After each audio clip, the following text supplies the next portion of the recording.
Mas Ahmad Saifullah, bisa cerita pengalaman ketika bertemu dengan Profesor Greg Philly di kampus ANU di Canberra? Ya, em, satu hal yang sangat menarik bagi saya adalah ketika bertemu beliau di kampus Australian National University.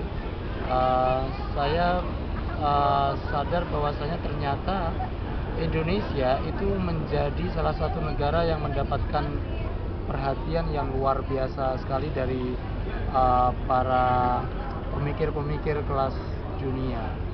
Artinya Indonesia sebagai sebuah bangsa yang besar, yang memiliki banyak resources yang luar biasa sekali, kemudian secara demografi juga sangat besar, itu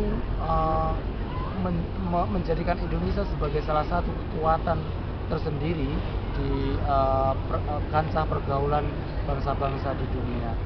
Terbukti salah satunya adalah Profesor Greg Philly, kemudian ada Profesor Nia, profesor yang lain di NU kemarin itu banyak melaksanakan riset-riset terkait dengan Indonesia dari sisi kehidupan sosial, kultural, kemudian pendidikannya juga. Dan satu hal yang menjadikan saya optimis terhadap perkembangan negara Indonesia ke depan adalah banyak juga mahasiswa Indonesia yang terlibat dalam penelitian-penelitian itu.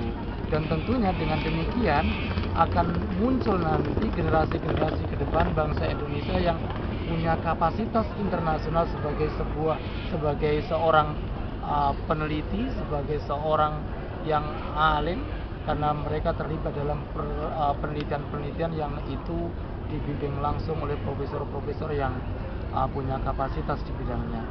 Ketika itu kami mendiskusikan banyak hal tentang kondisi kekinian bangsa Indonesia, tentang kerukunan umat beragama, tentang kehidupan multikultural masyarakat Indonesia yang ternyata kita harus akui masih ada perlakuan diskriminasi terhadap kaum minoritas, kemudian masih ada perselisihan antar agama, antar suku, dan itu semua mendapatkan perhatian banyak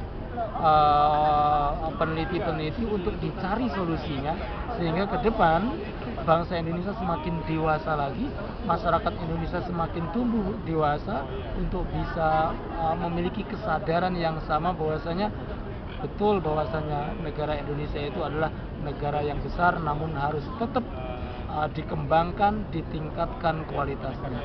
Kemudian berikutnya saya juga sangat respect terhadap dalam hal ini pemerintah Australia secara umum karena memberikan banyak bantuan kepada mahasiswa-mahasiswa Indonesia yang mengambil PhD di NU, kemudian juga kepada profesor-profesor yang ada di Australia yang langsung membimbing dengan profesional penulisan disertasi mereka. Saya juga sangat menghargai, memberikan apresiasi yang tinggi kepada Direktorat Pendidikan Tinggi Agama Islam yang secara rutin setiap tahun melaksanakan program PAIS yang itu melibatkan mahasiswa PhD Indonesia yang sedang menyelesaikan tugas akhirnya. Mereka dibawa ke Australia untuk menyelesaikan disertasinya selama kurang lebih 8 bulan, dan waktu itu kami berdiskusi panjang lebar tentang permasalahan-permasalahan bangsa kita, dan rata-rata kami masih sangat muda, dan saya optimis ke depan Indonesia akan semakin maju sejajar dengan bangsa-bangsa yang lain. Baik, terima kasih Mas Ahmad Saifullah.